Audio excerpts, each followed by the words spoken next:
មិនស្មើភុំគ្រោះមិនស្មើខ្ញុំជីវិតត្រូវរួងរែកពុនរងទីរុនស្រែកឃ្លានលំបាកគ្រួសារក្រកសត់ជូចត់រស់នៅសែនតោកយ៉ាងអាសូរបងគ្មានសម្រាប់លំបាកប៉ុណ្ណាបងស្រីស៊ូទ្រាំញើសបងស្រក់ហូរប្រណាំងទឹកភ្នែកក៏បងមិនខ្ចីអល់អាយព្យាយាមស៊ូប្រឹងព្រោះគ្រួសារបងស្រីរឹងមាំពុំពៀប្រណាំងនឹងវាសនារបស់ថោកថ្លៃប៉ុណ្ណា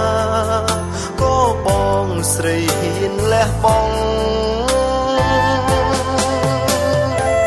ស្វែងរកកិត្តិយសដើម្បីគ្រួសាររកប្រាក់ឲ្យប្អូនសិក្សាឈឺគ្រុនយ៉ាងណាក៏បងខំប្រឹងជួយរុញទឹកចិត្តឲ្យរូបខ្ញុំនេះរឹងពឹងលំបាកបងខំញញឹម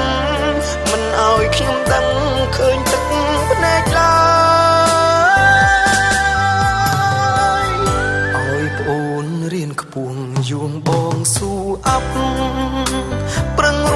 ស់មិនខ្ចីឈឺចាប់ថែទាំប្អូនដោយចិត្តអំណត់ខ្ញុំសែនអាសូរខ្លោចចិត្តហងថ្លែងស្ដីមិនកើត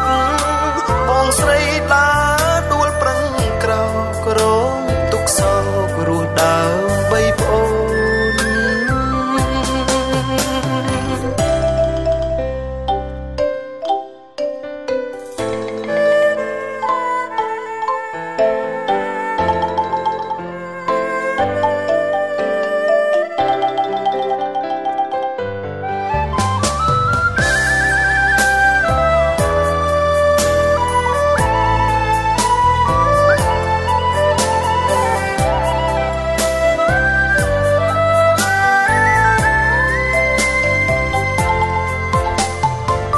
ស្វែងរកកិត្តិយសដើម្បីគ្រួ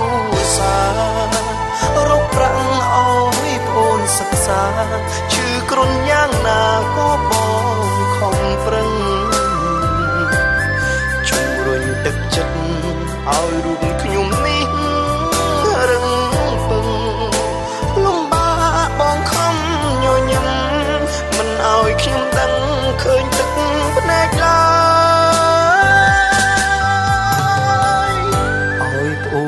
រៀនខ្ពស់យួងបងស៊ូអាប់ប្រឹងរស់មិនខ្ចីឈឺចាប់ថែទាំប្អូនដោយចិត្តអំណត់ខ្ញុំសែនអាសូរខ្លោចចិត្តហងថ្លែងស្ដីមិនកើតបងស្រីឡើយ